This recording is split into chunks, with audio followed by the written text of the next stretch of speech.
పిలిపించి ఓటు వేయించుకుంటున్నట్టు లెక్క, నేను చంపుతారా ఓటు వేయకపోతా అని చెప్తున్నట్టు లెక్క. అంటే ఎంత నీచం ఉండకూడదు అర్థం చేసుకోండి. అది మనకు కావాలన్న తెలంగాణలో. అందుకోసం ఈ ఉండకూడదు అందరూ ఓకే విజయండి రఘు జర్నలిస్ట్ ఇవాళ వాడు కేఏ పాల్ గారికి వాని అన్ని విదేశీ ఫండ్స్ అన్ని అక్రమంగా దోసుకుని వారికి 1200 ఎకరాలు ఉంది సదాశివపేట సంగారెడ్డి దగ్గర.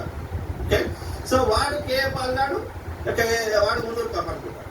సో వాడు ఇవాళ బీజేపీ తోడు దోస్తీ చేసుకొని అది అమిత్ షా దగ్గర అవన్నీ విడిపించుకోవాలని వీడు కాంగ్రెస్ తింటాడు.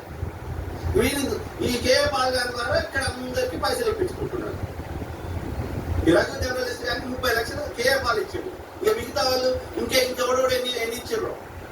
దొంగ తయారైన అందరూ వాడి కడుపు మంచుకుంటే చాలు రాష్ట్రం ఏమన్నా సంఖ్య నాకండి.